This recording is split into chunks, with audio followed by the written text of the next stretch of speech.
Hello everybody, my name is Nixxiom, and today me and Moocluck are here to discuss the World of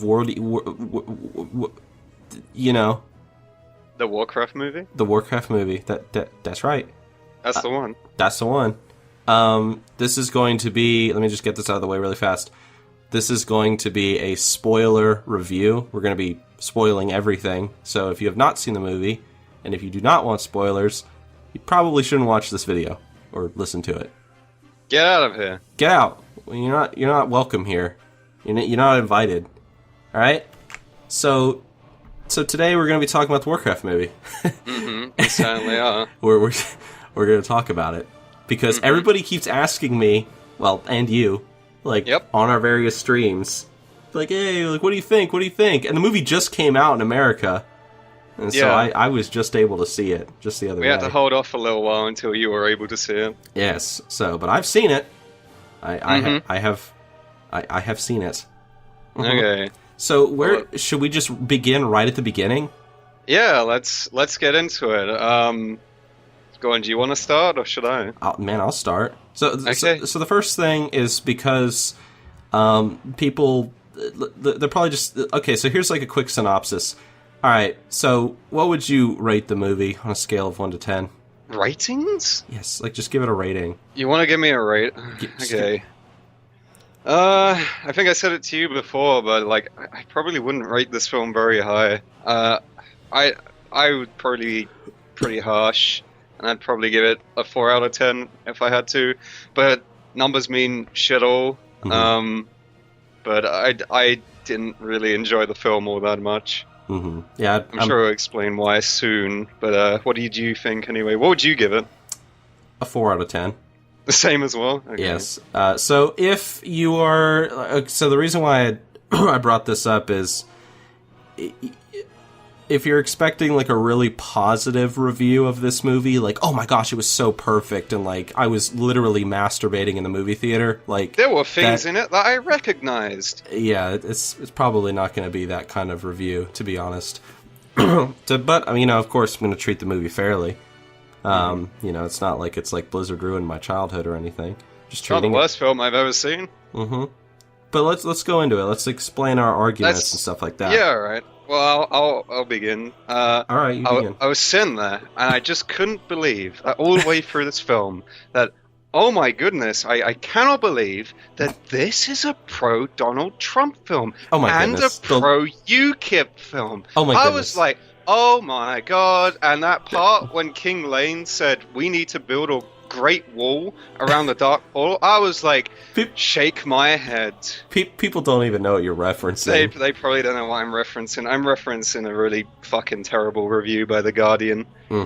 Pretty funny review. I mean, we had a few laughs at it on my stream, but in all seriousness, there were a lot of problems with the film. I think pacing is a big one. I think that's the biggest one, and that's what a lot of people have cited as one of the biggest problems with the film. The first, I'd say, 5 minutes of the film, really good. We'll talk about that in a sec. And then after that, for the next probably half hour, the pacing is just all over the place. After the opening titles, you go between so many locations. You go between Ironforge, which is in the movie for what, like a minute, and serves almost no purpose besides to give Anduin Lothar a gun, which he uses to shoot things in the film. Then you go to Stormwind for a very brief moment. Then you go Goldshire, where you see a rather fucking terrible CGI Murloc.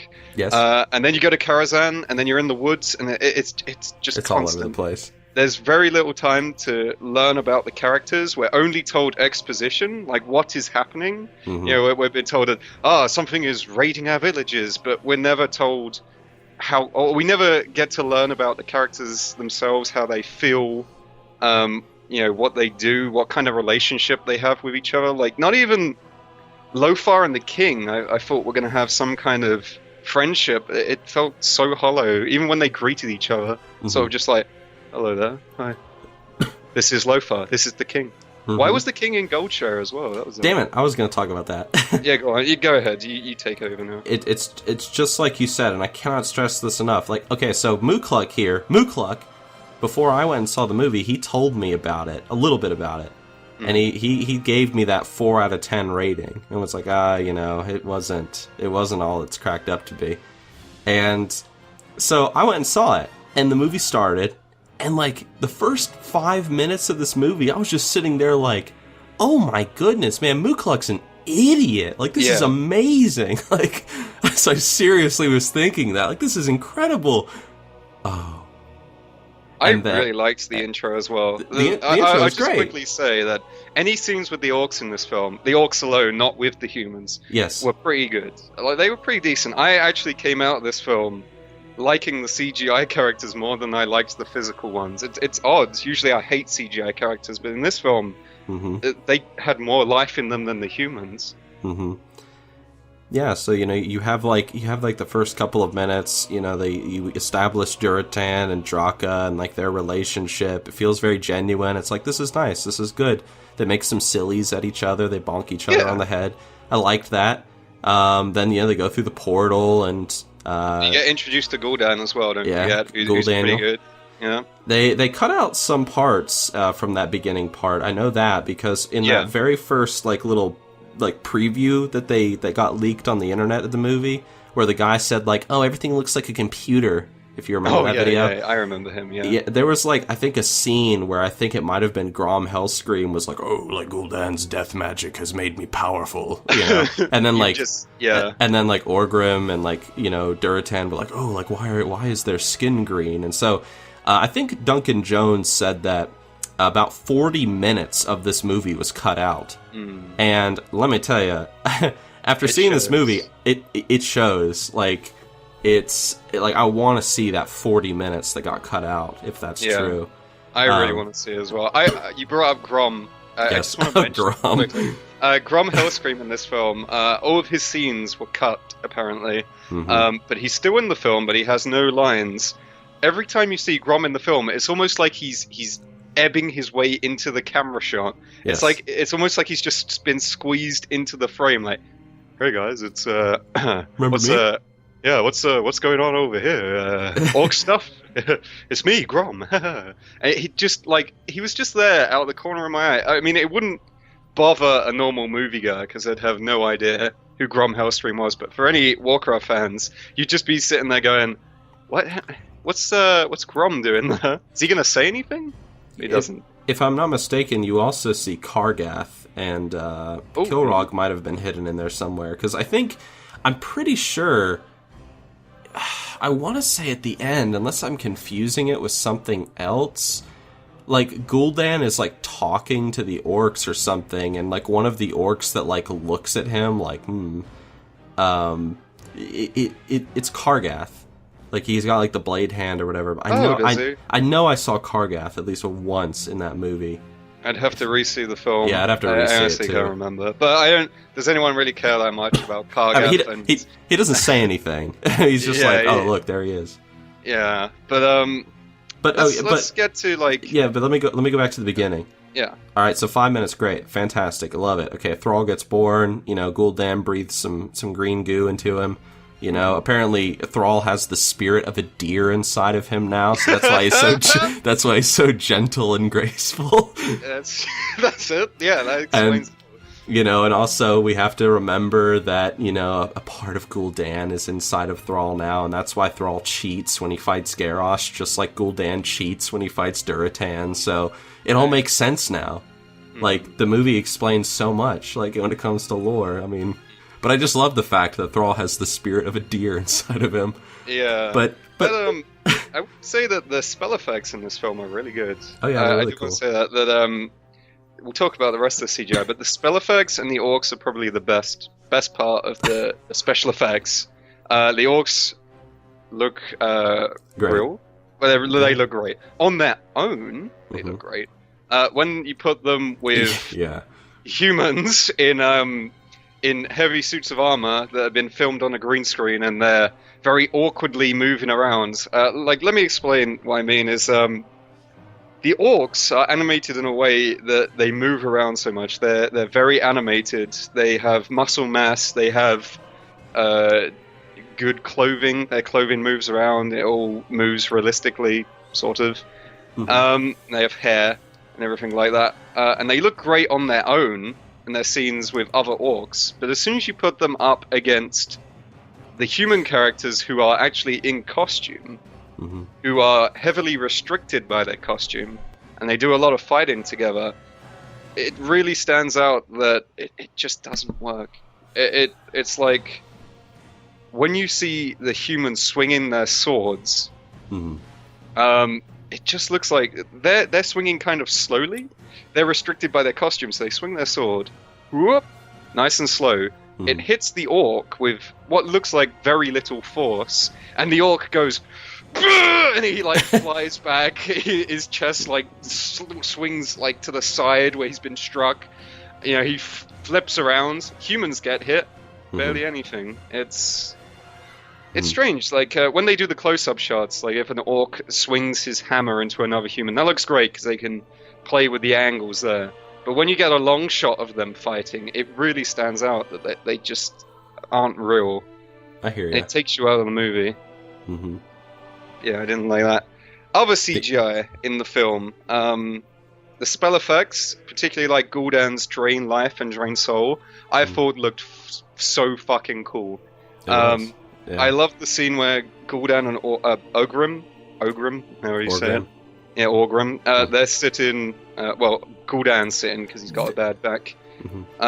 He has that human captured next to him, and he's just casually draining his soul out as he, has a little conversation with Ogrim Doomhammer, and it was just so cool. The effects they use, where the soul sort of leaves the body, and the character sort of wilts away, his skin sags, and it looks really gruesome. And I actually really like that. I'm a big fan of sort of gruesome effects in films. I thought they looked really good. And a certain demon later on in the film looked really good as well. But besides that, some of the CGI in the film I really didn't like the griffin in the film.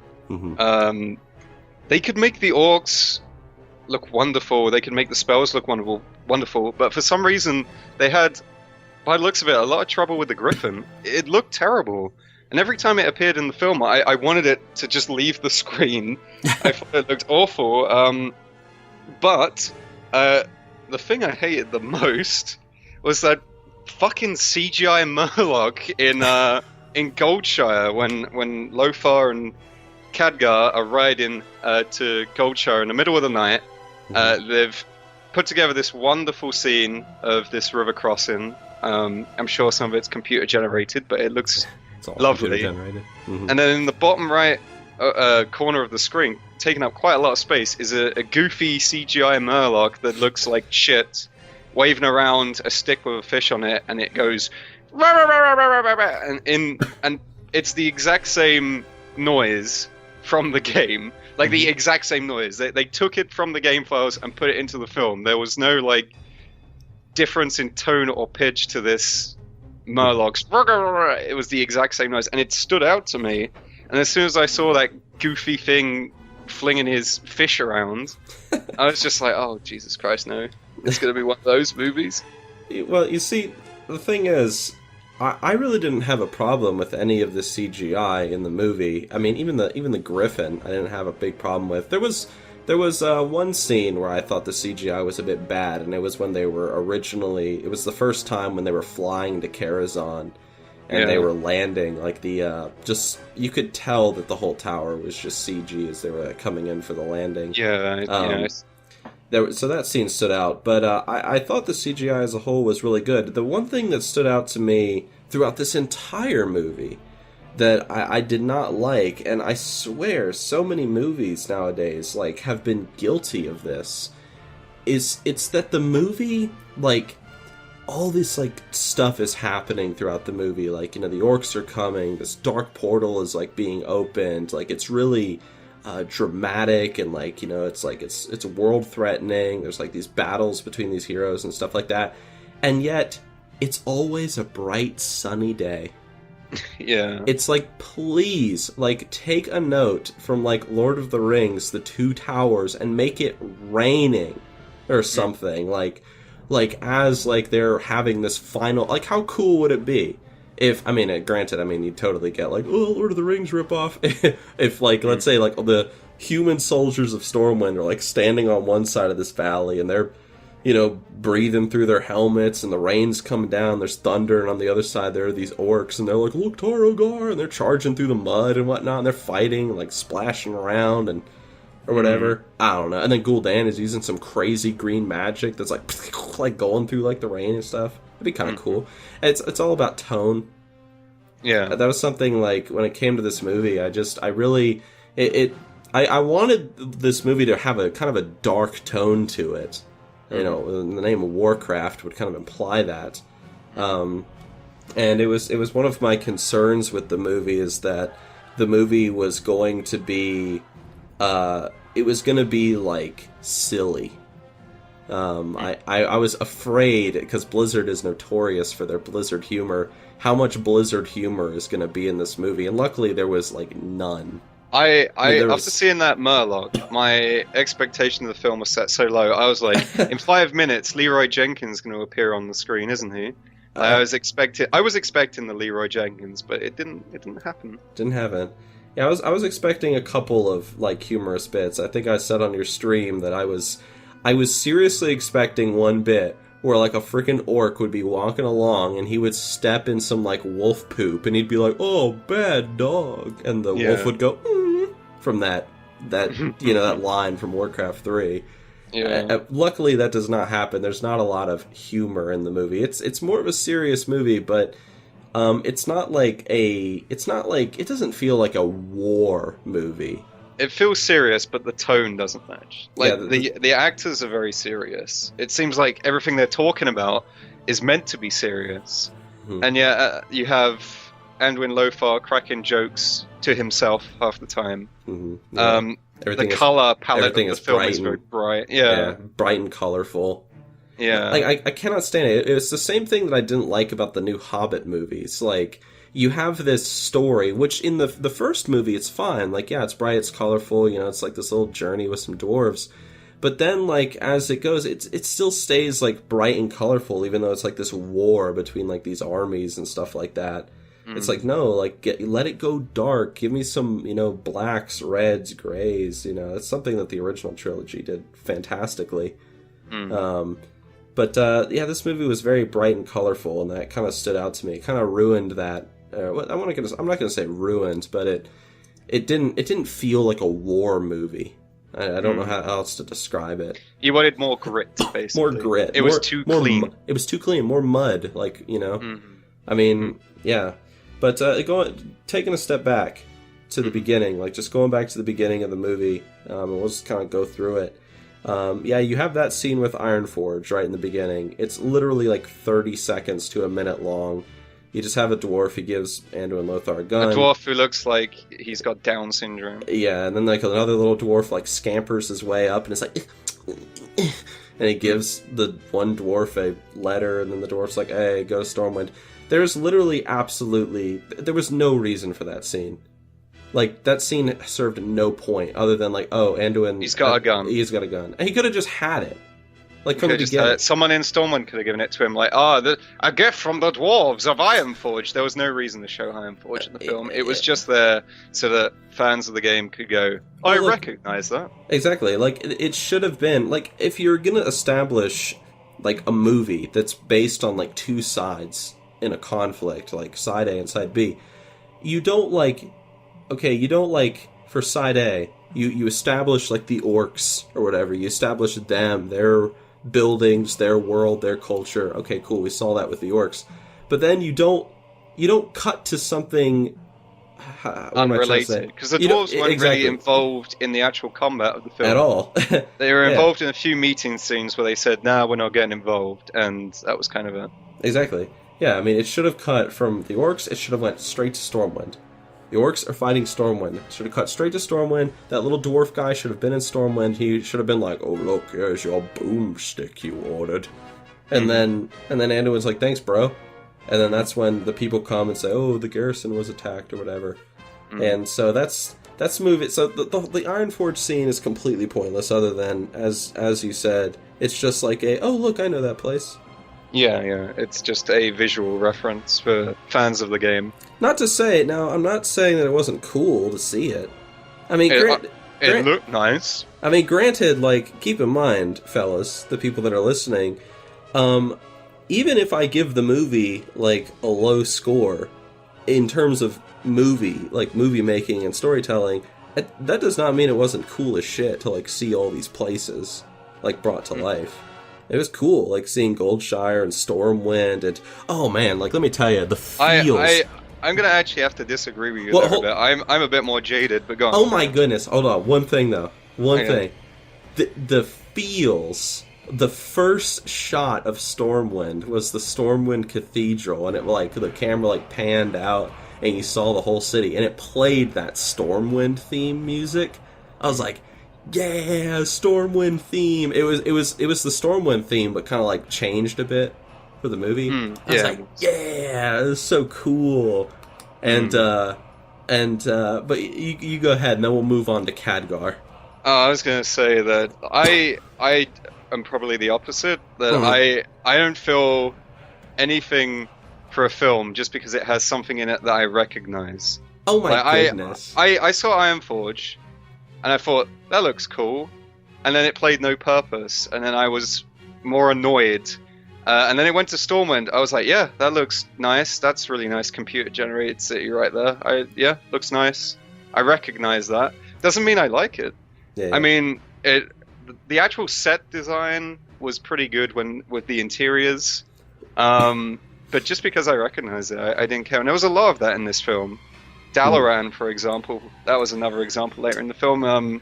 That was in the film really short. Khadgar went there and went inside a cube. We'll talk about that in a bit when we get to characters.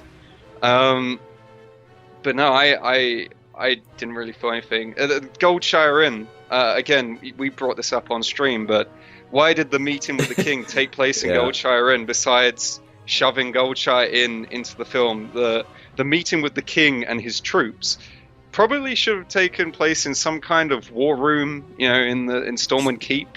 You're talking tactics. And the king has instead decided to meet up in a tiny little inn in the woods instead. It's very odd. In full armor, bear in mind. They're not being discreet. It's not like they're trying to be subtle. He's stomping around with a regiment in there in full armor. So. Dude, they were ERPing. Yeah, that's what he was doing. I mean, what else could they do?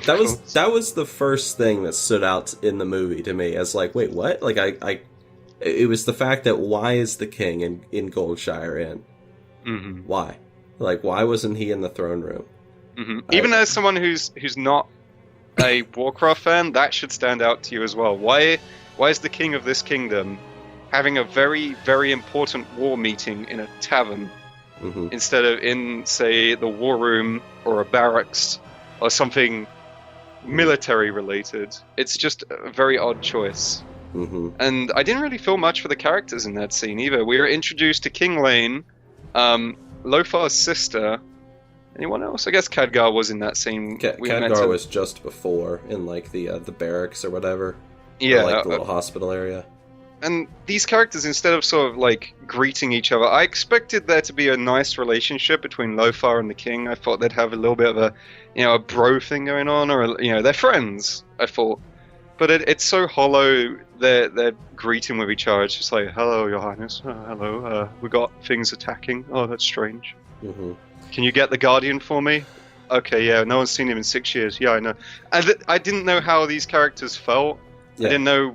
I didn't know anything about them. But anyway, we'll get onto them in a bit. You want to talk Khadgar? Yeah. The only thing I would say in regards to the characters is that it's very hard in this movie to like describe the characters. Like if you were to say like, oh, describe King Lane, it's like, well, he was the king.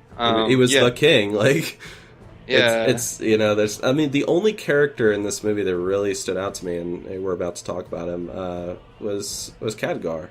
Because at least, I mean, it seemed like he had a little bit of a personality going on. Yeah, he did. He was kind of curious in the beginning, and he was exploring Fel. But anyway, we get the scene where we'll talk about characters specifically in a little bit. But we had the scene where like Anduin, or Lothar, he meets Khadgar, and Khadgar's digging around in dead bodies, and they see, like, nasty fell magic, and they go see the king in Goldshire for whatever reason.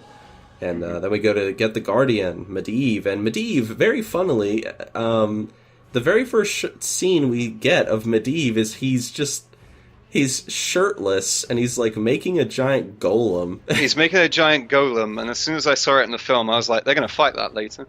Yeah, there's that. I was like, as soon as I saw it, I was like, that's going to come to life at some point. I just love the fact that he didn't have a shirt on. I was like, wow, like, you studly man. Like, goodness gracious, put those guns away. Yeah, I'm not sure what that was about. I mean, maybe it was to show that he's... I don't know. He's a big studly man. He's a humble guy. He's not afraid to work with his hands. I don't know. Maybe it's for all the Medivh fangirls in the audience. I don't know. I guess. Yeah. I don't know. I don't think Medivh was ever the sexiest character, but hey, no. You got Garona in the lore, right? I don't know. Yeah. But anyway, let's talk about Khadgar. Did you like Khadgar? You want to go into characters? Yeah. Khadgar, I would say, out of all the characters, he was probably my favorite. I mean, he ain't my favorite when it comes to films in general, but he was my favorite just because he had a little bit of, he had a lot of personality. Oh, excuse me. My favorite on the human side. Okay, if you were to ask me my favorite character in this movie, I would say Orc number 43. Oh, okay. Yes. That one that was in the background of that one scene. Oh, okay. But, was that the one that screeched at the camera from a distance? Yes. Okay. No, my favorite character in this the whole movie, honestly, would probably be Draka. Yeah, Draka was pretty good. I liked her, and Durotan was really cool too. I quite like Ogrim. I know they changed a lot for the film. They put him in a different clan, but I liked that he was a conflicted character, trying to choose between whether he should stay loyal to the old ways of his clan, or he should partner up with Gul'dan, who might lead them to salvation. There was a genuine conflict in there, and it brings him a lot of trouble later on. He betrays Durotan, and I like that. I like that he. We also learnt a bit about the Frostwolves through Ogrim as well, through Ogrim and Gul'dan's conversation. Right? Was it Gul'dan said, "You Frostwolves, so practical," or something like that? Yeah, it was nice. It was a nice little. You get the idea that the Frostwolves are a bit more of an honourable clan through that conversation. And they're slow to adapt to the new ideals of Gul'dan. It was like, oh, I'm learning something without them telling me straight to my face. And I felt for him. I felt for Ogrim. I felt for Durotan and Draka. It's very strange to feel for CGI characters and not the human ones. The only thing about Ogrim that I didn't like is I felt I felt that there really needed to be a scene. And there probably was one, honestly, that got cut. But I felt like there was one little scene that was lacking, and it was they had the scene where, Durotan and Ogrim are sitting up on the ledge, and they're overlooking, the camp, which that scene is the best scene in the whole movie, if you ask me. Like, it's so good, it blows my mind, because you have that perfect visual representation in the background of what's happening to their people. And whatnot. I mean, and that one camera shot where he's like, oh, like look around you, and it shows like, normal orcs, the Frostwolves, and then how it's like, and then it gets more corrupted as you go through the camp. Fantastic. But anyway, the thing that I think or the scene that I think was missing was a scene where after that, like Durotan says, hey, we're gonna meet up with these humans, and Ogrim says, dude, I don't think that's a good idea. And they kind of like go at each other a little bit. Like there's some, not like, fighting, but just like, I don't think that's a good idea. Like, we can't, side with these foreigners, compared to like our own people. And then Durotan's like, you need to see the bigger picture, dummy. And then Orgrim's like, fine, okay, like, I'll follow you, chieftain. And then, Durotan walks away, and maybe Ogrim just looks down sadly, and then that's when it leads into the betrayal scene. Yeah. I felt like that just maybe needed that little scene. It worked even without it, I admit. But I just felt that Orgrim didn't have enough lines before, like, the whole betrayal thing happened. Yeah. You didn't really get to know him. I think they did have that scene when they were attacking Westfall. They did have a scene similar to that where they talked about, Gul'dan's new ideals will bring us to ruin, and things like that. So I know, I didn't feel like Orgrim's story, or Orgrim, however you say it, was that rushed compared to some of the others. Mm-hmm. I felt it was kind of rushed. Yeah, that's fair enough. But, I preferred him to a lot of the other characters in the film. Oh, I did too. I mean, he was definitely up there for me. Yeah. Pretty much all the orc characters are just leagues above, like, all the human characters. I mean... Except for one, which I didn't like. Wait. What orc character? Garona. Oh, well, she's half orc. Fine. So she's in a category all to herself. Now, we talked about the CGI earlier. I don't want to keep harping on about CGI, but I do want to mention how Garona really stands out in this film for the wrong reasons. When you make the entire race CGI, and then you have one woman painted green with fake little tusks in her mouth, but then you don't bother to dirty up the rest of her teeth, so she has bright, shining, whitened teeth, as all Hollywood stars have. It really stands out. Like, she looks so different compared to the other orcs. I'm sure someone will be like, it's because she's half orc. It's like, I don't think that's the reason. I don't think when they were making the film that they sat there and were like, it's because she's half orc. The tusks look bad, the teeth look bad. I couldn't stop thinking, like, this is just a woman painted green. Yeah, I mean, like, I get the idea that she's a half orc, but she looked like 99.9% human. She looked like a person who was painted green with funny little tusks in her mouth. That's it. I mean, that's it. There was that one scene at the very end when after she kills King Lane, Gul'dan is like, "Oh, welcome to the Horde, orc," and it's like apples and oranges, like looking at her and then looking at Gul'dan and like all the other orcs like behind him. Like, it's like, I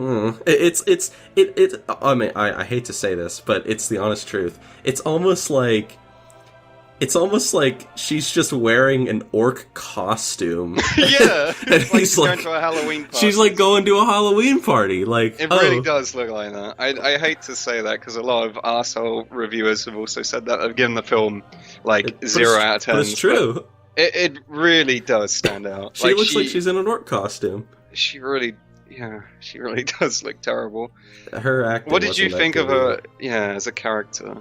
We'll focus on. We'll talk about acting later, but let's just kind of get through the story. Let's focus on the story. So, they go and get Medivh, and Medivh is summoned, and oh my gosh, Medivh's a bad guy. Twist! What a twist! What a twist! If you're not familiar with Warcraft lore, well, you didn't know. That's the only thing in the film. Yeah, it surprise you maybe if you're not a Warcraft fan. Yeah, I mean, if you're even slightly familiar with Warcraft lore, you should know that Medivh, was kind of a bad guy. Who redeemed himself in Warcraft 3, maybe he did. That's up to your interpretation. So Medivh, blah blah blah blah blah. Some places get attacked. We never see any of these places get attacked. This is what I want to say. Well, we do, but not from close up. Yeah, from like far away. And I didn't like that. Show, don't tell. Like, exactly. But I really, again, going back to that, like, I wanted that gritty, dark tone. You want that scene where the orcs first attack, yes, and there's like a little family in a village. It's like a father, a wife, and then a daughter. Yes. And you want the orcs to attack. You want the father to grab a sword, and then the orcs just come in and they pummel him into the ground. Maybe they kill him, and then they take the other two prisoner because they needed them. You want to see him like dragged into the dirt and pummeled into submission, or just killed. Boot on the back of his head in the dirt. The rest of them dragged off by these savages, burn their village down. That. Or just Redridge, or the town of, what's it called, in Redridge Mountains? Lakeshire. Lakeshire. Town of Lakeshire. 2 Stormwind guards chilling out, on some road. Oh, mate, I'm gonna go take a piss. And then, one of them walks up, pulls his cock out like someone in Game of Thrones. Pulls his cock out, starts taking a piss, and then, he hears, a noise, and he's like, "Johnny, is that you? Stop playing games."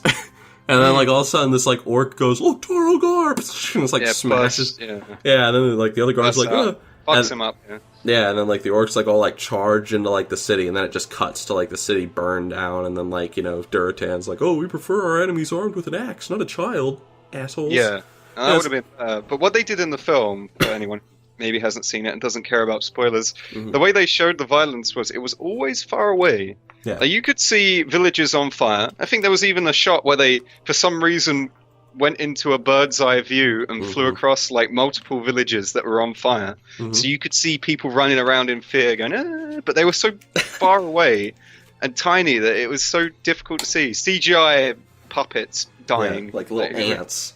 Yeah. Just running around, like spinning. I think in the orc camp you saw some orcs pushing around some prisoners. It's like, oh, how terrible, they pushed a prisoner. It's like, where was the scene where they butchered a family? I mean, I know they had to capture some of them, but surely they couldn't have taken all of them alive.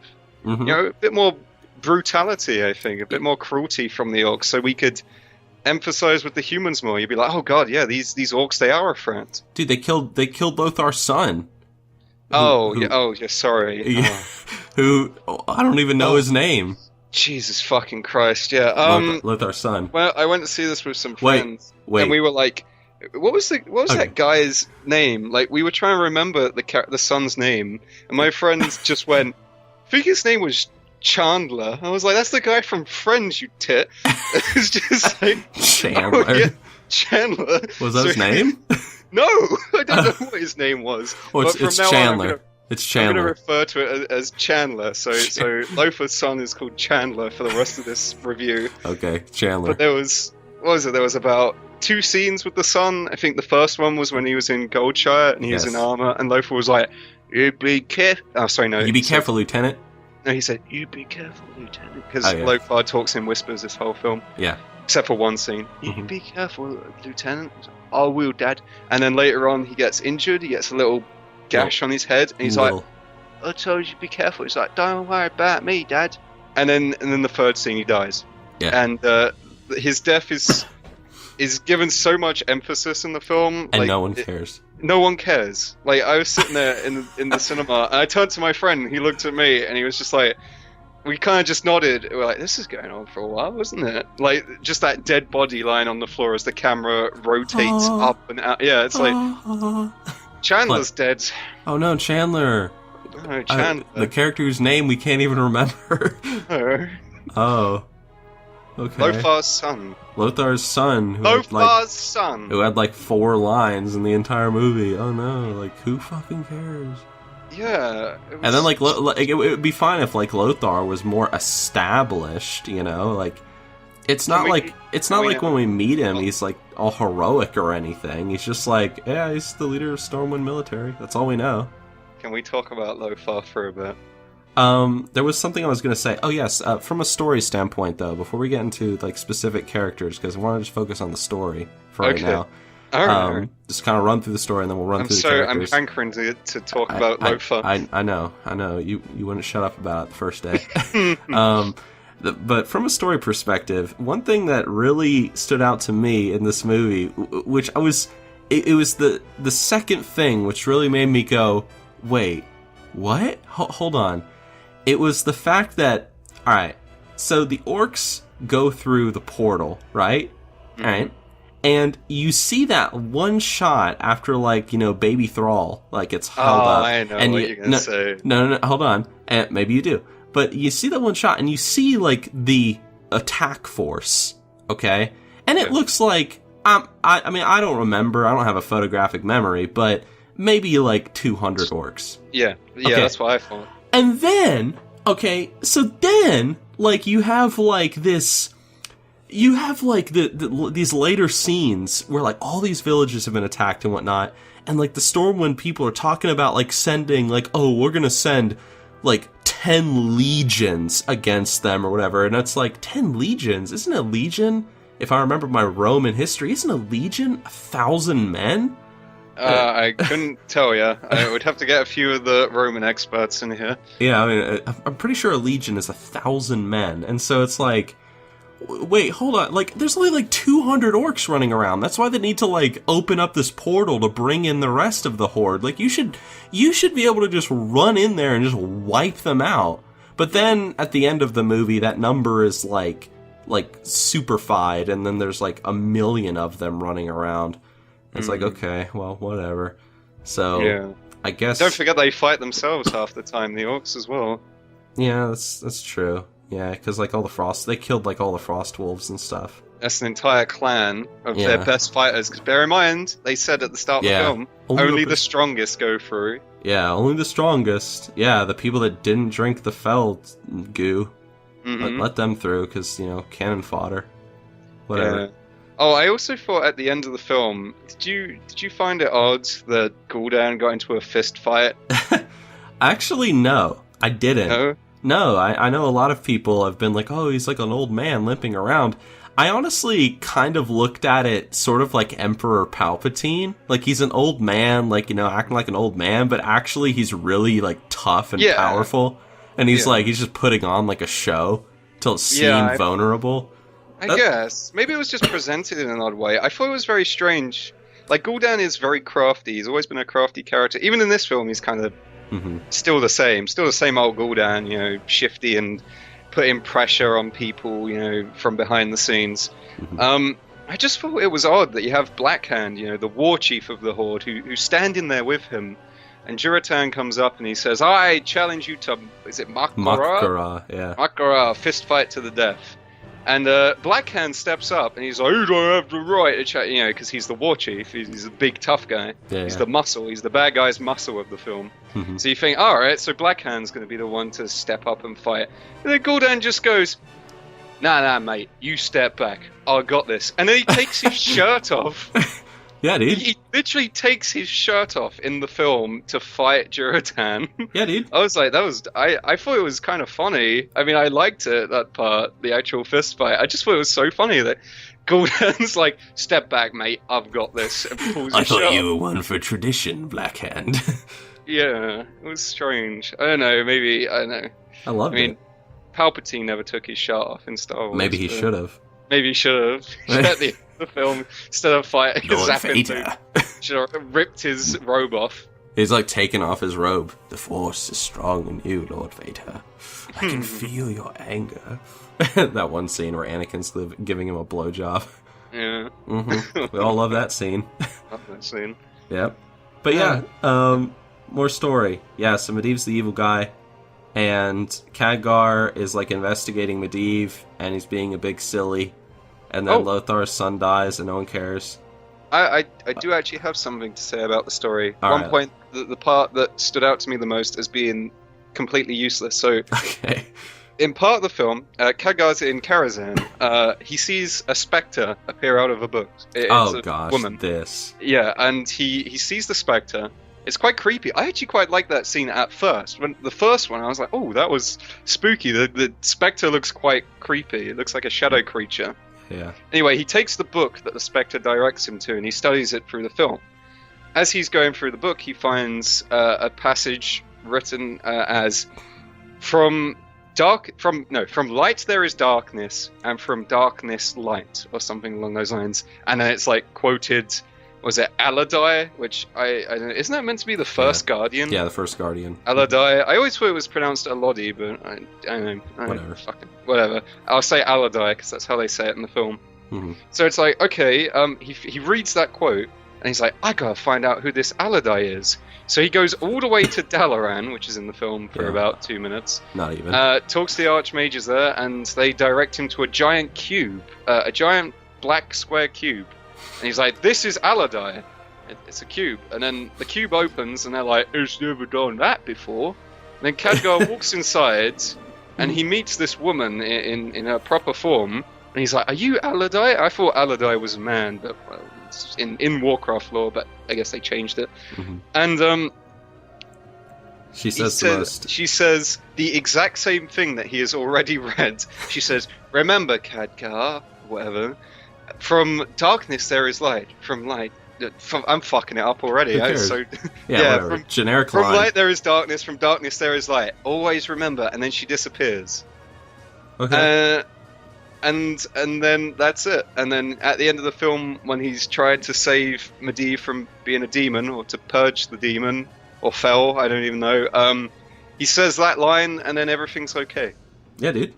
And I was like, what? Yeah, dude. The whole time I was just like, so what the fuck was the point of that? Who the fuck was Aladai? Who was she? What's going on? What's happening in this film? You know. Who was she? You know. Who? That's right. Was anyway. it meant to be? Was it a combination of Aladai and Aegwynn? Was it meant to be Aegwynn? If it was Aegwynn, maybe it would make more sense. But they never said it was in the film. So, if I wasn't a Warcraft fan, I'd be even more confused. I'd just be like, "What? Who are you, you old cow? What are you doing in this cube? What's going on? Where am I? What the fuck is this cube? Why didn't Khadgar ask anything? Why did he go? What's this cube? Where did it come from?" And they're just like, I don't know, we just have it. Oh, I've never done that before. That's right. Glory-eyed dipshit, what is this? That's right. That's right, that's it. That's right. There's nothing to say about that old storyline. And then she gives him the catchphrase, or a very standard, boring line, and that saves the day in the end, because he said those words that he already knew from a book. What they should have done instead, I'll say this, and I love this in fantasy movies when they do shit like this, and they need to do it more often because it feels more real when they have these kinds of scenes. Khadgar is like looking through like this old book, and he's seeing these old drawings of like this dark portal and this like this spell work or whatever that is used to open such a thing.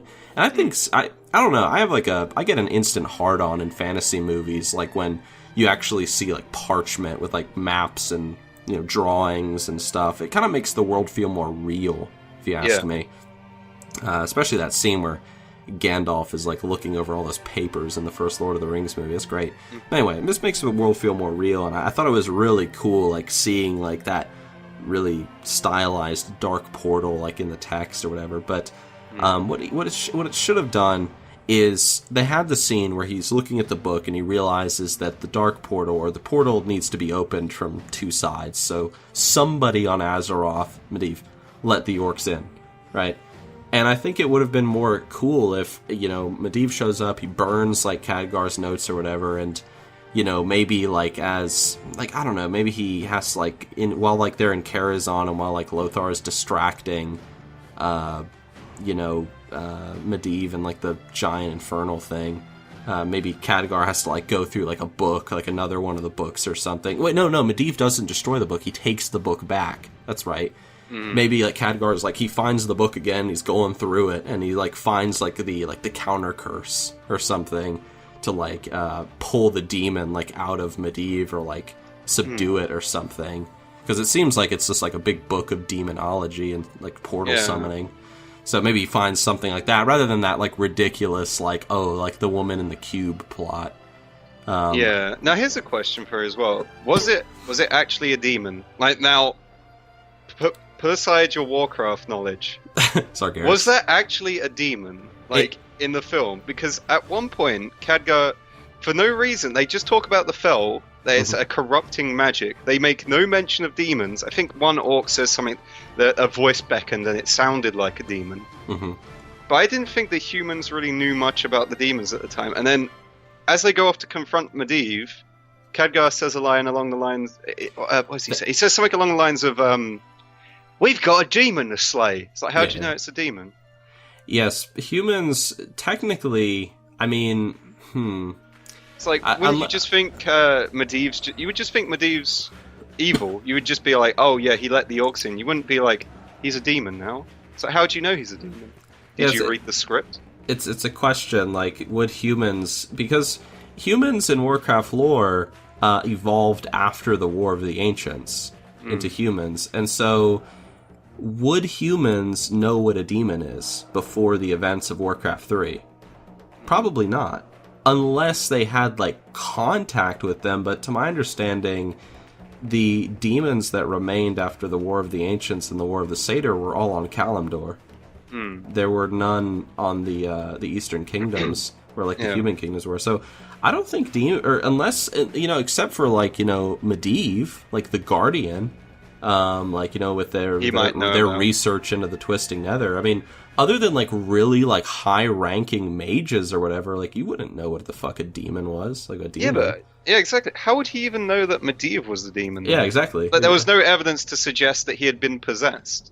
To them, I mean, to the audience, we were there was a scene where he was starting to twist into a freaky-looking thing. But to Khadgar and Lothar, there was no evidence presented to them that Medivh was now a demon. They should have. They should have had a scene where they explained clearly that, you know, or just a very casual line that, you know, fell magic is the magic of demons. Like, and that's it. If they had said that, yeah. Like, that's all you had to say. Fell magic is the magic of demons. And, you know, blah, blah, blah. And then, like, using it is very bad. Obviously, it corrupts you. They did have that scene where they were like, oh, you know, it's a type of magic that costs a lot, like it takes away from the user. Yeah, it takes life. And so they did have that scene. Life is fuel for the fell. I think Gul'dan said something along those lines. The fuel of my magic is life. That's it. That's what he said. That's it. So Medivh, I think Medivh was pretty cool in the movie. I liked Medivh. I can't complain about him. I think Ben Foster was pretty good. Yeah, at first I saw like a quick clip of Medivh before I actually went and saw the movie. It was just one of those like clips they put on YouTube, and I didn't really like him in that clip. But after I saw the whole movie, I actually enjoyed him.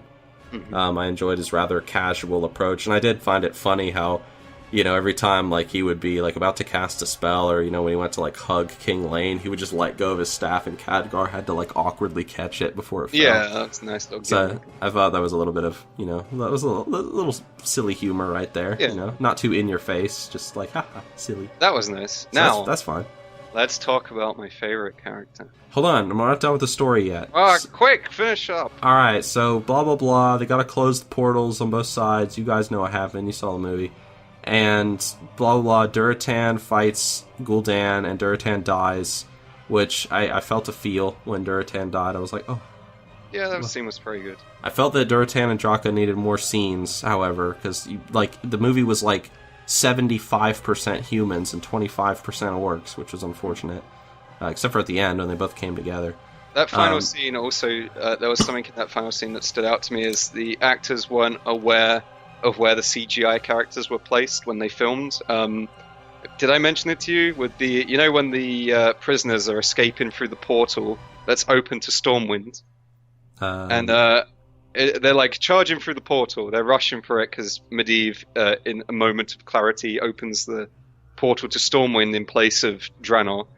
And all these people start running through to get away from the orcs. And what the orcs do, they run round the back of the portal, but they can't get to the prisoners because the Stormwind soldiers are holding them off. But they can see through. They can see the prisoners jumping through the portal, and the prisoners can kind of see them as well. And then what happens is, as Medivh dies, the portal begins to rip and tear and fade. And a few people jump through, but of course a few people are left there, and they're standing there like, as it's ripping, going like, well, you know, oh, should I jump through? Should I not? But they're standing like, they're like wobbling backwards, back and forth on the spot. And as it's tearing, you can see the orcs behind the portal, like snarling and growling and roaring at these people. And then the portal shuts down, and the orcs all go, you know, and they roar and like, I'm gonna fucking kill you. And the people are just standing there like, they're barely reacting to the orcs at all. They're just standing there. And then after it cuts back to them after a few seconds, the orcs just slaughter them. And it's like, did they have no reaction? Did they not see these giant, like 2 meter tall brutes in front of them, growling and snarling, dribbling, and they're just like, Now, there was one thing about that ending scene that stood out to me. Now, again, it's just one of those why moments. So King Lane gets killed by Garona because, like, he's like... She needed to gain respect of the orcs, and by killing him, who is seen as war chief... So that way they wouldn't kill her, I guess. Yeah. Okay, fine. And then, so the Alliance army is dead. Like, the survivors have gotten to Stormwind, most of the army is dead, King Lane is dead, Garona's whatever. Like, they're all dead. There's no one left. And then Anduin Lothar is just like, man, shit, like, look at all those fucking orcs down there. Like, you know what? If I flew in there by myself, I'm probably gonna die. I'm gonna fly in there. He needed to get his king's body. Who cares? Desperately, yeah. Like, what? Like, why is this guy just... And then it's just, like, Griffin and man versus, like, an army of orcs. And he's just, like, getting the king's body. And it's like, the king... Who cares? I was really hoping the Griffin was going to get killed. I was just hoping that they were gonna... I'm surprised they didn't kill the Griffin. They conveniently left it. Yeah, they conveniently left it alive so we could fly away. But, yeah, I thought they were just gonna fly down and, like, the Griffin was gonna grab the king's body and, like, you know, fly off with it. But no, he landed and started, like, 1v500ing, you know, like, the entire army. And it was just like, oh my gosh, you gotta be kidding me. Like, all to get this guy's body, he was already dead. And then he had a fight, you can call it that, with CGI monstrous Blackhand who'd been mutated. Blackhand, the fucking fight with Blackhand. Like, oh my gosh, Blackhand. Like, the fucking Blackhand from Warlords of Draenor. The motherfucker that, like, throughout this whole movie has been, like, established as, like, this badass, like, putting his arm in, like, burning Fellfire and, you know, giving Duratan, like, some lip, like, earlier, and being a big ol', like, meanie. And killing then, like, Lothar's son. And killing Lothar's son. And Lothar... Or Chandler. Lothar literally kills him in, like, 3 seconds. Mm-hmm. He slides onto him and slices his nuts. He slices his dick off. Meant to be funny. Yeah, he slices his dick off and then he stabs him. And then it's over. And then everyone's like, whoa. And then Daniel is like, oh, kill him. And people are like, no, dude, he won the Mockgarab. We gotta let him go. And so they let him go. Mm-hmm. Okay. Now, if I remember correctly, it doesn't... it's been a while. It's been a long time. Doesn't Anduin Lothar die fighting Blackhand? No. Or was that... In the actual Warcraft lore, Ogrim Doomhammer usurps control of the Horde while Gul'dan is in a coma. He kills Blackhand, That's and right. Ogrim Doomhammer kills Anduin Lothar at the Battle of Blackrock. That's, it's Ogrim. So that'll probably be the sequel if it's ever made. Okay. I thought, it's just been a while, like, since I've really, like, delved into Warcraft lore. It's been a while since I roleplayed. I thought it was Anduin Lothar and someone 1v1, and they, like, kind of killed each other. But no. I guess Ogrim kills Lothar, I think, and then Tyrallion fights. That's right. Ogrim, That's right. And then he captures him. That's right. I remember that. Yeah, and then they take him to Undercity, because I remember in Rise of the Horde. Undercity? Yeah. Oh yeah, over Lordaeron. All right. Yeah. They take him to Undercity. Well, they lock him in the Undercity. Oh, okay. Yeah, and then he escapes. Okay. But yeah, because I remember in the book Lord of the Clans, not Rise of the Horde, Lord of the Clans, Orgrim, gives Thrall the Doom Hammer and also his armor. Mm-hmm. And so, which he doesn't actually have any armor. He doesn't have in this film. So he gives him his like little leather like armband. Gives him his loincloth. Fresh for you. I watched that this morning. Here you Barely go. Barely any shit stains at all. There you go. Yep. And something my friend pointed out quickly. Thrall is a baby. He's a little baby in this film. Little baby Thrall, full head of hair. Now this probably won't bother most moviegoers. They'll just be like, whatever. But for you Warcraft fans who know the geography of Azeroth, you might. Oh yes, this might bother you. So correct me if I'm wrong. The Dark Portal is in Blasted Lands, which was originally a swampy area in the far south. Yep. Of the Eastern Kingdoms. So Draka escapes from the camp and she leaves Thrall in a river that's near a jungle. So I assume she's somewhere around that region, maybe near Stranglethorn, maybe near Blasted Lands, Swamp of Sorrows, whatever. So he floats downriver, and then at the end of the film, he is found by what I assume to be one of Blackmore. Is it Blackmore? Yeah, Blackmore. Mm-hmm. One of his men. Was Blackmore on a fucking holiday to Stranglethorn Vale, or was that river so fucking long that he floated all the way to Lordaeron? Dude, I mean, what happened? Dude, the river that goes all the way to Hillsbrad Foothills. Yeah, you know? what? How did he get there? Like, I mean, the moviegoers won't care. They'll just be like, whatever. But for anyone who's familiar with the geography, you'll be like, what? Yeah, because in the original lore, if I remember correctly, the Frostwolf clan took up residence in the Alterac Mountains. There you go. And Draka and Duratan are assassinated by Gul'dan's assassins, and then, like, you know, the baby is just left in the woods to die. Mm-hmm. And then that's when Blackmore finds him. They don't do the whole, like, Green Moses storyline like they do in the movie. He's just left in the woods, and he's found. Yeah. I guess Blackmore was on a holiday trip to Stranglethorn Vale. He was going fishing. Oh, I was about to say that. He was doing the fishing extravaganza. Yeah, that's it. Yeah. That's why you see the fishing part. He was trying to get the treasure chest in the middle of Gurubashi Arena. There you go. But he kept getting, like, spawn killed by some undead rogue. Mm-hmm. Bastard. But yeah. So bad. Mm-hmm. But yep, so, they closed the portal, blah, blah, blah, everything's good. Apparently the war is going to continue, even though the portal has been closed. Yeah, how would Gul'dan open the portal? I guess maybe they didn't have Ner'zhul in this film. Maybe Gul'dan could contact Ner'zhul on the other side and they would open it or something like that. I don't know. Yeah, so the war is going to continue. There's, they yell for the Alliance. Anything like... They don't really yell it. I mean, Lothar doesn't... He only does one bit of yelling in this film. He kind of more sort of goes, for the Alliance. Yeah, and I was like, yeah. Yeah. Have we missed anything, like, story-wise? I think so. I think we covered it. There's not too much to the story. No, there's really not, to be honest. No. Lots of characters, but we don't really learn too much about them. Yeah, so moving into characters...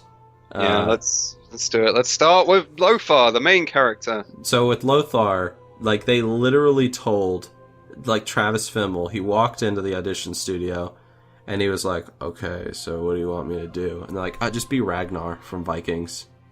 Just do Ragnar from Vikings, and just be Anduin Lothar instead. And he was like, okay.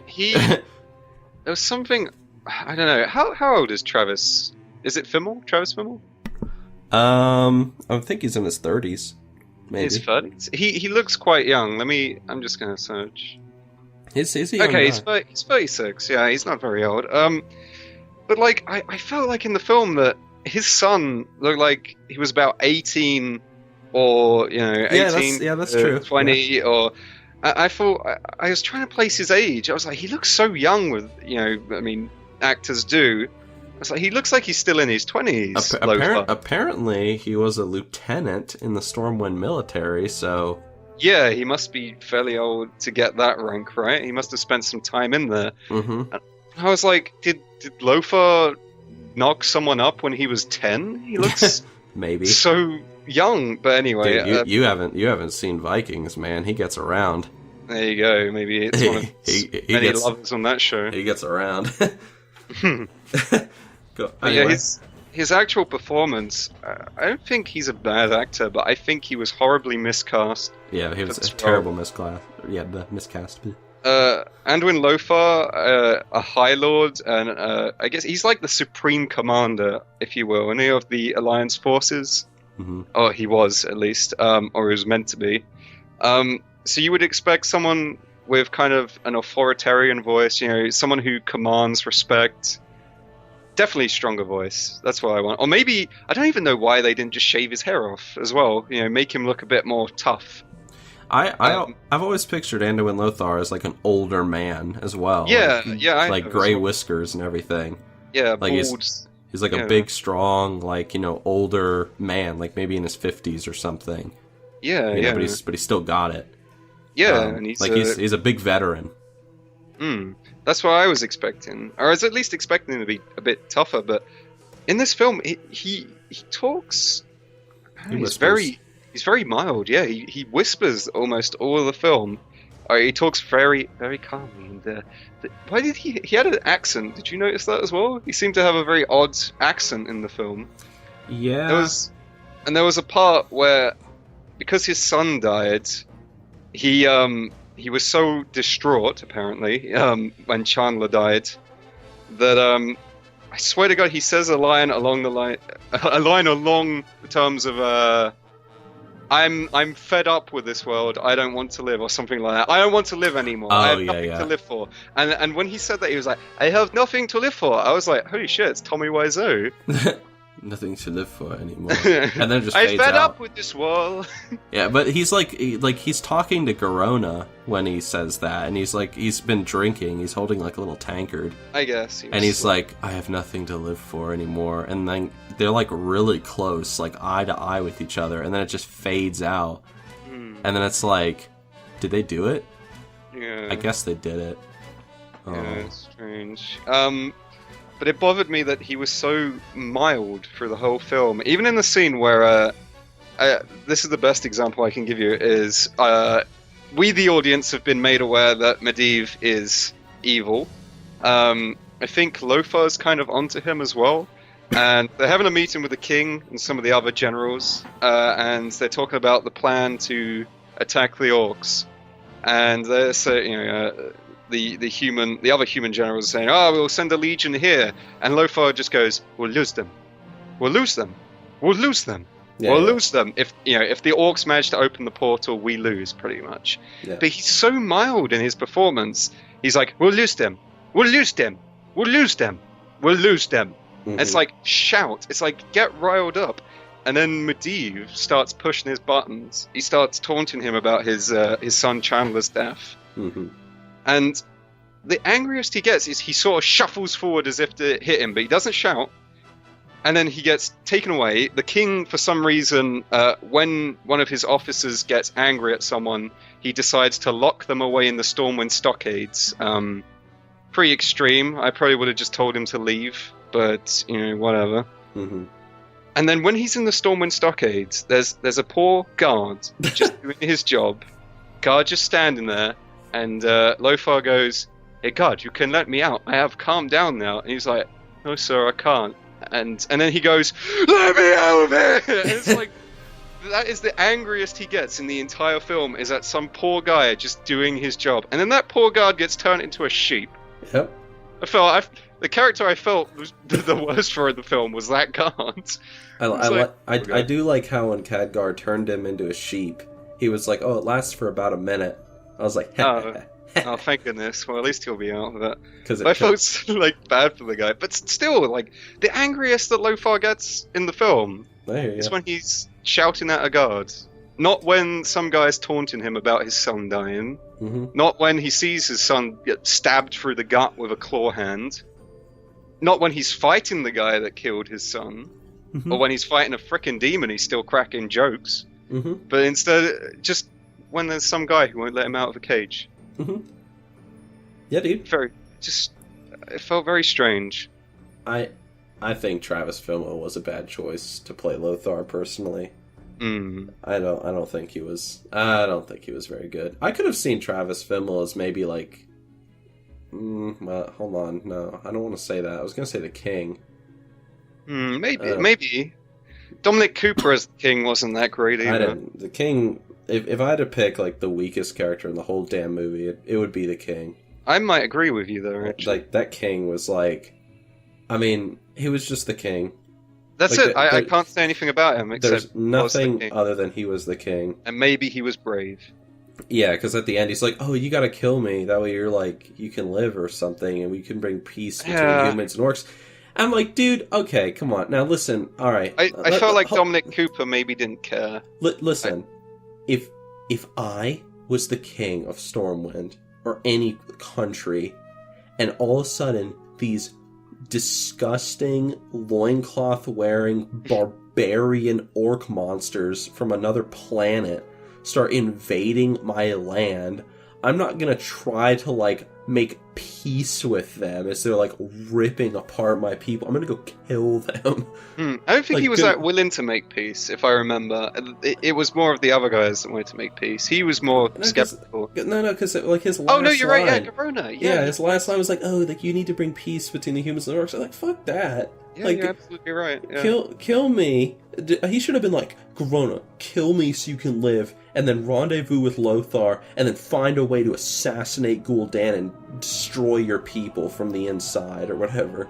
Yeah. Like, why is he... like, who cares? Like, they're an invading army. Like, don't try to make peace with them, just kill them.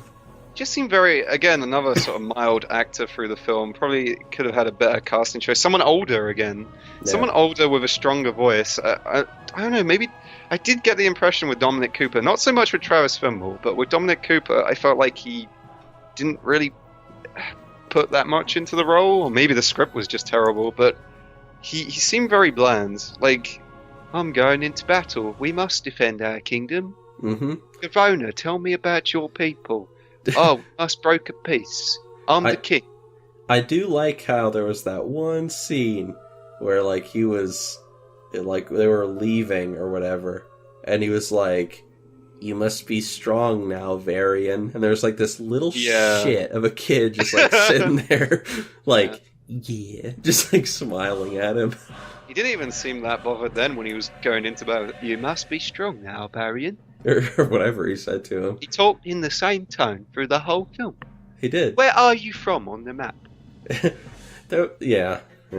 Go get the Guardian. We ain't seen him in... Well, he didn't say we ain't. King would say, we ain't seen him. We haven't seen him in... Can't refuse us now. Give Sanduin his ring or whatever. Yeah, the Guardian's been summoned. King Lane was probably the worst. It was the worst. Mm-hmm. Yeah. Yep. Yeah. Oh, one more thing I want to say about Lothar quick as well. Lothar cracks an awful lot of jokes in this film when nobody's watching. Yes, or nobody's around. And it really bothered me that it's always a bit awkward when a character... It's fine that characters are smart-ass, but it's good when they're a smart-ass with other people. Like, take Han Solo in Star Wars. Mm-hmm. He cracks jokes at other people with him. He talks back to them. He gets lippy. Lothar does it when no one's around. He kills an orc, and then he kills a warg, or a... He scares it off. Direwolf. Oh yeah, or something like that. And then to himself, he's just like, shame, that would make a good coat. Like, who are you talking to? Yourself? Yes. You smug bastard? Yes. It was very strange to me. It's like, can you please stop cracking these jokes? How can you go from, like, seeing all your friends be brutally murdered by these these massive barbarians that throw horses at people that you've never seen before? Yeah, these monsters from another world that you've never seen. You'd be terrified. And he's like, I could have made a good coat out of that. Mm-hmm.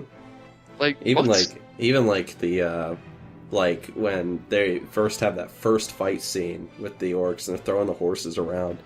You know, Lothar talks to his son, and he's like, they're bigger than us. Like, don't try to fight them with brute force. Like, be smarter. It's like, you're pretty calm for a guy who's a guy that's just seen aliens. Yeah, like, you're pretty calm for a guy whose planet is being invaded by aliens. Yeah, by these creatures you have never seen before in your life. No other human has ever seen. And they even had that one scene after he knocked out the orc or whatever, before the wolf showed up, where he, like, touched the orc's hand with his hand, and he saw that, like, a human hand is, like, only as big as, like, one of the orc's finger. Yeah. Mm-hmm. And it's like, oh my gosh, like, you're being, like, invaded by titans, pretty much, and you're just like, yeah, whatever.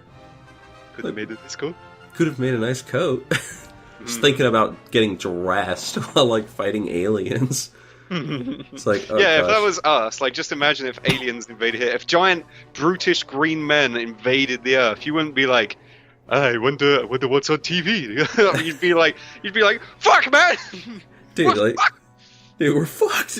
I mean, even if you were, like, a general, you'd be like, oh my god, like, get me the nearest gun, and, like, just mow them down. Oh my gosh. But, yeah, so, the movie, in terms of its characters, the movie is pretty weak. I mean, that's kind of like a general... On the orc side. On the human side, the orc side's good. Mm-hmm. Ghoul Daniel's really cool, Duratan is cool, Jaka's cool, Orgrim's cool. Blackhand is, just generic, like, I'm a badass orc. I actually liked him more than I thought he was going to be completely hollow. Like, I thought he was just going to be muscle and that's it. But I got a hint that he was a fairly honourable orc in the film. That even he didn't like Ghoul that much. I liked that. I liked that he wasn't just he wasn't just a henchman. He actually... You could tell he didn't agree with a lot of what Gul'dan was doing. And I liked that. Yeah, I like that he was, when Gul'dan was trying to get out of the Mock Garah fight, he was like, this is a Mock Garah, like, you have to respect the tradition, so... I really liked that. I actually really liked him in that scene. I thought he was pretty one-dimensional, but... I don't think he was a complex character, but I like that he had something instead of nothing. Like they didn't just stick him in and like he's the muscle. He's not Bane from Batman and Robin. Yeah, exactly. Yeah. Yeah, so he was pretty cool, but the characters as a whole, like all the human characters except for like Khadgar and Khadgar and Medivh, I mean, are pretty like you're not gonna care. That's like you're not gonna care. I didn't care. No, I mean, I like. I was hoping to come out of that movie like loving Lothar's performance because I love the show Vikings. Yeah, and I like Travis Fimmel, but I just didn't care. I mean, to be honest, and I mean, I already know that we're gonna get like a lot of comments on this video saying like, if you want to listen to like 2 hours of these guys shit talking the movie, like go ahead. But I mean, just being honest, man, just putting out my honest opinion. There was one moment in that movie. It was like this is something I actually should have said earlier. But like the first 2/3 of the movie, honestly, I thought were completely boring, and the last third was okay. I thought the first 5 minutes was great, and I thought the next 45 minutes to an hour were kind of bad. I thought it picked up a bit towards the end, and then it ended. Yeah, exactly.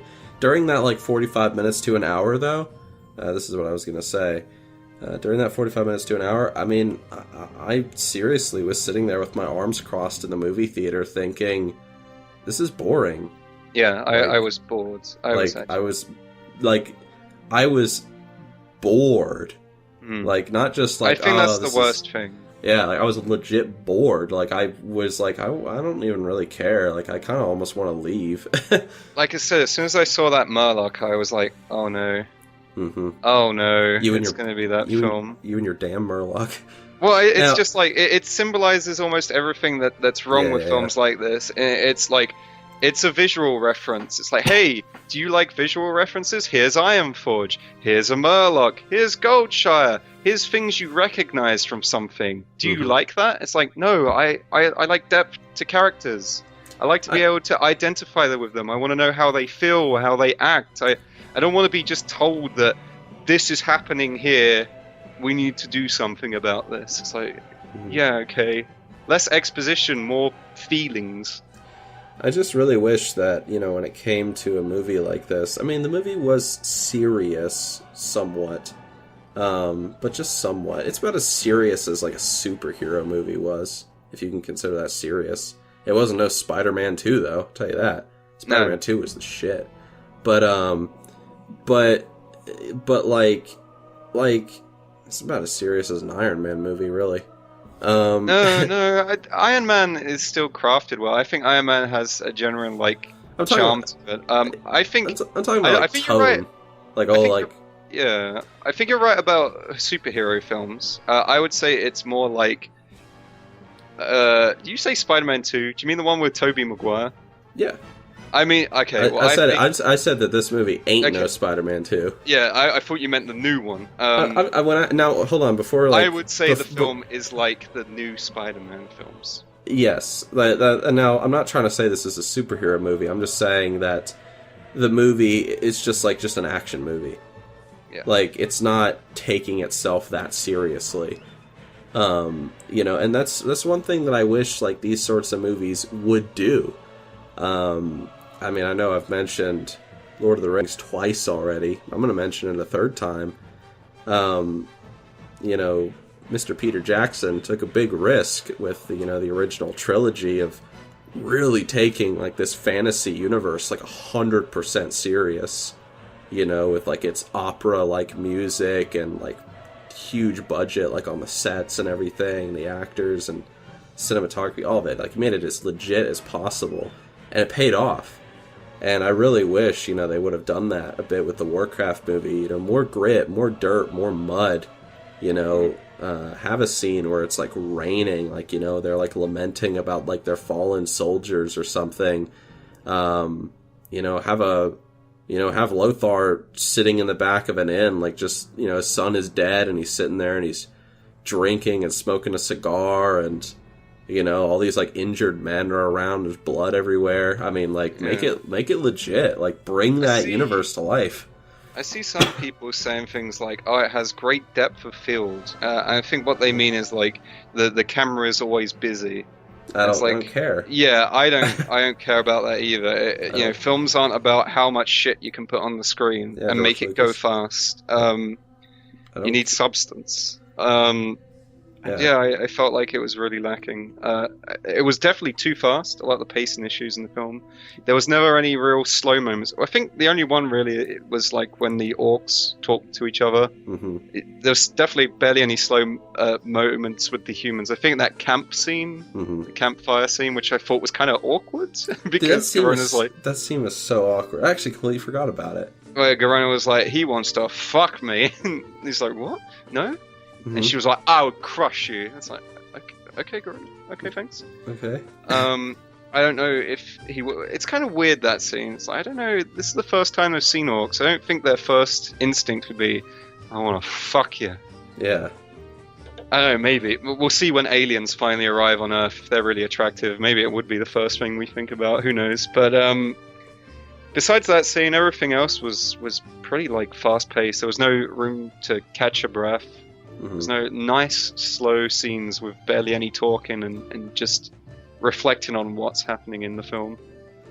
Yeah, I mean, the thing, we're kind of coming back to the story a little bit, but, I mean, the story of the movie, it didn't really have, like, that much, like, going on in it. Like, one thing that we all know from, like, the trailers is, like, oh, apparently the orcs and the humans, like, team up to, like, fight the bad orcs, Durotan and them. But it's just like one scene where Durotan is like, "Oh, I want to meet up with the humans." Then he tells Garona, and then there's a quick scene where Garona's like, "Hey, this guy named Durotan wants to meet up." And then there's like it was maybe meant to be a bit of misdirection on their part, but I don't know if it really worked very well. Yeah, but then suddenly they just suddenly meet up. Like, everything was just so fast. They just suddenly meet up, and it's like, "Oh, hey, what's up?" And they're like, "Oh, hey, we're here to, like, save our people and stuff." I mean, I understand you can't show characters traveling all the time, but the amount of times characters would be like, "We need to go to Stormwind," and then they would cut and they would be in Stormwind, and they go, "We need to get to Karazhan," and they would cut. Griffin flies into Karazhan. "We need to get to Dalran," cut. Go to Dalran. Yeah. "We need to go back to Goldshire," cut. Goldshire. It's like It's like it was all over the place. Yeah, they're jumping around all over the place. Mm-hmm. Yeah, I mean, again, like, everything was just so fast. Like, and then Durotan, they, like, make this plan where, I don't even remember the plan that they came up with. Like, Durotan they were gonna attack, and Durotan and the Frostwolves were gonna help them kill Gul'dan. No. Yeah. It was, I remember now, it was the humans were gonna attack, and then while the humans are attacking, the Frostwolves would kill Gul'dan. Yeah, I think that was it. And that didn't work out, because then all the Frostwolves got killed, and then Durotan challenges Gul'dan to a Mot Gura, and blah, blah, blah, blah. And, I mean, the movie, if I had to give it, like, a conclusion, the movie just felt like a big mess. It was just a mess. And I said this on the stream, and it's true. I really feel kind of sorry for a lot of the people that are going to go see this movie that are not familiar with the Warcraft universe. Oh, actually, the side note here, when I went to see it, there was actually, the cinema was quite empty. Me and my friend, I think, were probably the youngest ones in there. Mm-hmm. The rest of the people, there was actually old people in there. Old people? Old people who had probably just been like, they've got some time, they're retired, so they're like, "Oh, let's go see a movie, darling." And then they go see it. They were laughing at some of the quips that Travis Fimmel was making. I wasn't. No, dude, hold on. You just reminded me of something. Yeah, actually, go on. I was just going to say, I don't know how they feel about the film overall. They laughed at some of the jokes, but I don't know how they felt about the actual film. You can ask them. There's something I didn't tell you about when I went and saw this movie. So, I go and see this movie, and just like you said, like, there was barely anybody there. Now, granted, I went and saw it early in the morning. So there was like 4 people in there, plus me. Mm-hmm. And this guy, this motherfucker, like, this is a giant empty movie theater, and this, like, little short Asian guy, like, walks in, And he, like, looks around, and he's like, oh, right there. And he walks over to my row and sits not in the seat directly next to me, but just the next seat over. Mm-hmm. And I'm like, you motherfucker. Like, you just broke the rules of cinema, like, by sitting that close to me in an empty theater. And then, so that's not the worst part. Then this guy, like, just like, you know, that old granny you were telling me about that was laughing at everything, this guy was laughing at everything. Like, you know you're in for a wild roller coaster of a ride when the preview of The Secret Life of Pets comes on, and this guy is going, just laughing hysterically at, like, all, like, the little burp and poop jokes and whatnot. Oh, jeez. I mean, I was literally... My old lady wasn't that bad. She was just like, haha. He was that bad. Like, when Lothar made that, like, he would make fun co. This guy went, and just bursted out laughing, like, spilling his drink, like, on, like, his shirt and everything. Like, I was like, calm down. It's like you've never heard a joke before. Well, I'm glad that Asian guy enjoyed it, because the film's doing well in China, it seems. Dude, he loved it, man. Like, that guy, I mean, you would think, like... Can you just imagine in China the cinemas being, like, packed out and everyone's just laughing like him? Like, they're all, like, moving and doing, like, the same movements. They, like, slap their knee, like, all at the same time. Oh, trouble, he's so funny! So funny. So funny joke. Oh my gosh. Spitting out their popcorn on each other's, like, the back of each other's heads. Oh my gosh, but that was great. Like, that guy, like, made me cringe, like, 1,000,000 times throughout the movie. And then when Duratan died, he just went like... Oh, like, wow. It's just like, you okay? Well, like, I felt a feel too, but it wasn't that big of a feel. At least he liked the film. There needed, I'll say this about the movie as well, there needed to be more scenes with Duratan and Draka. I didn't feel like there was enough. Like, they were the two most interesting characters, and there wasn't enough scenes with them. It started with them. Like I said at the start, the film begins so strong. Yeah. Like, the whole scene on Draenor, except for how horrible the Draenei look, but besides that... I didn't think they looked bad. You didn't? Oh, I thought they looked awful. I admit, though, when I was watching it, I was like, are they naked? I, like, leaned in, I was like... Am I finally going to get to see a big naked Draenei booty on, like, the big screen? I was like, I think they're wearing little loincloths. Never mind. I like that scene. It set up everything perfectly. You got to see Duratan and Draka. The film opens with them making jokes about her fat belly because she's pregnant, and then she says about his fat head. Mm-hmm. And then you meet Ogrim. They introduce to him, and you can tell he's conflicted about joining with Gul'dan. He doesn't seem... No, they didn't have a scene where you meet Ogrim in the beginning. Yeah, he walks with him. They walk together into the... Oh yeah, but he doesn't really say anything. He says something about, like, all the clans here and Ogrim. He doesn't really say anything, but he goes like... It'll be a whiny warband. Quite unnerved, yeah. Yeah. And then you get introduced to Gul'dan and Garona. Garona looking a bit silly, but she was on the chain. Gul'dan's walking her like a dog, so you get to see her... You know, just that visual itself sets up the whole relationship she has. Mm-hmm. The Draenei woman begging to be let go, or to have their child. That was it. To have her son released, and she tells Gul'dan, and Gul'dan's like, "But I need him. But I need him." Yeah. It was great. I love that scene. I love the opening. It's a shame that as soon as it cut to the humans and the Alliance, it just went downhill super fast. Can't stress enough that the human side is the weakest side of this whole movie. Just like in the game, right, fellas? Oh! That's right. That's right. That's right. Typical Horde bias. Pushes up glasses. Mm-hmm. True. Mm-hmm. Yep. No, but it's a shame. It is a real shame. Yeah, I mean, the only other thing I could say about this movie is Gul'dan's beard. It was so perfectly straight. It was like, wow, you must be using a straightener every morning to keep it that straight, my friend. He's using the power of the fel. I mean, it literally is like a perfectly straight beard. It was blowing my mind.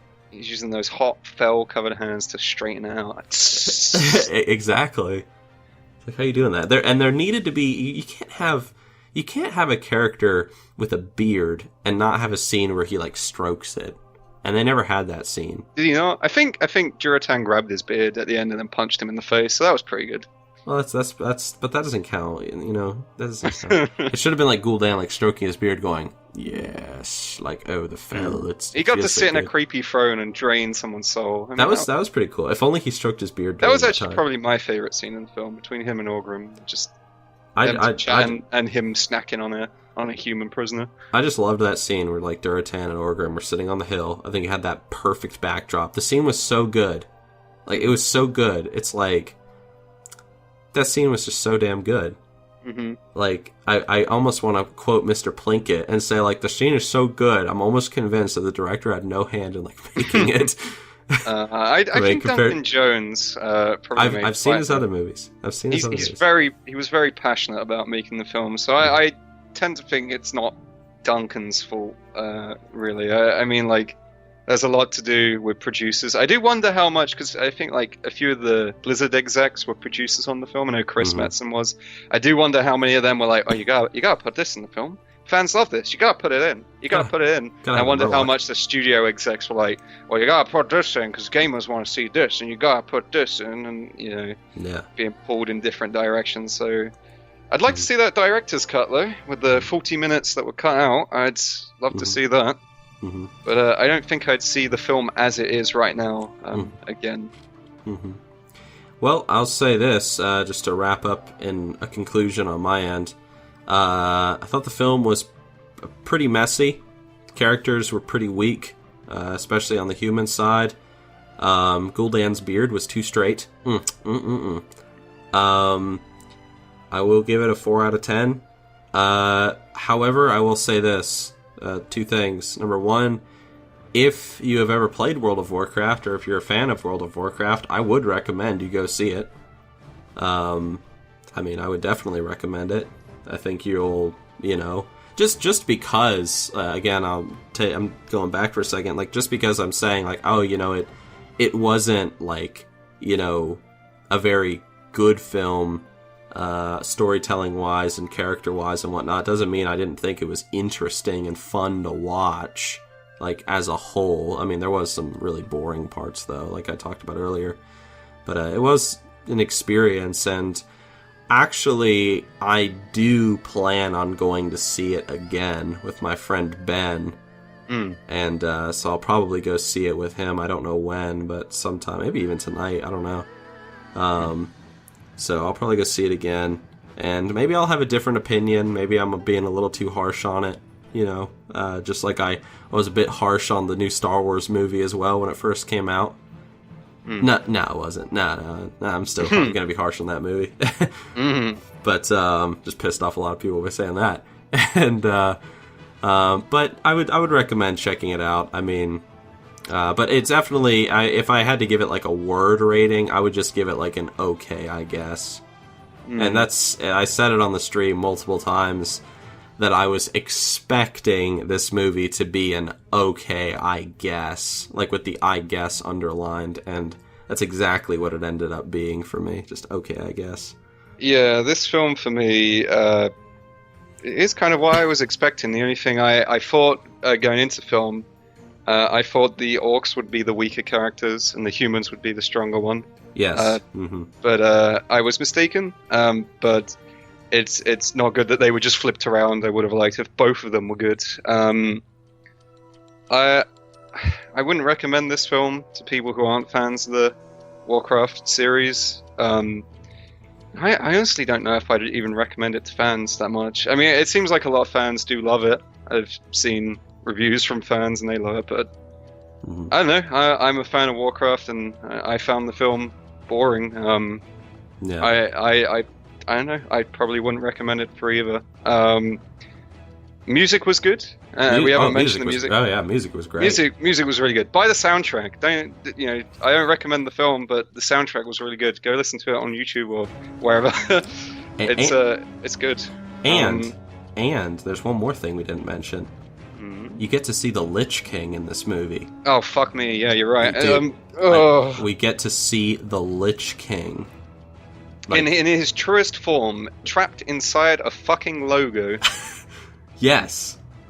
That's pretty much, that sums it up really, isn't it? The character that everyone really wants to see. at the start of the film, he's trapped inside the Blizzard logo. I mean, that speaks for itself, really, doesn't it? Yeah, I was when that Blizzard logo came out and I saw that, I was like, what was that? Was that the Lich King? Yeah. And then when you said, oh, did you see the Lich King? I was like, I was the Lich King. I knew it. Yeah. So. But anyway, I'll finish up my little summary. I don't know, kind of boring characters on human side. Characters that are probably miscast. Music is good. CGI is good in places. Orcs and spell effects look great. Griffin, Murlocs, dwarfs, and elves look kind of terrible.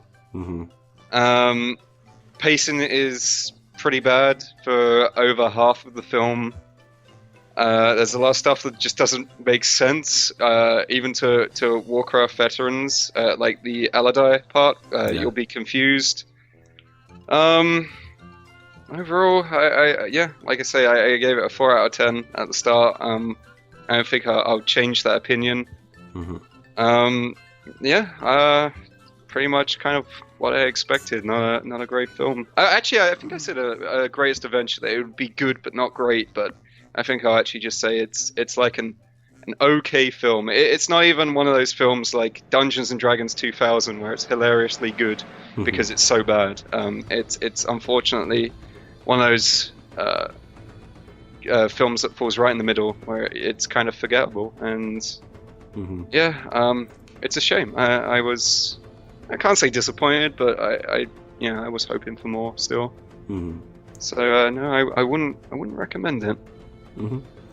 Yep. Well, this definitely has probably become the most negative Warcraft review.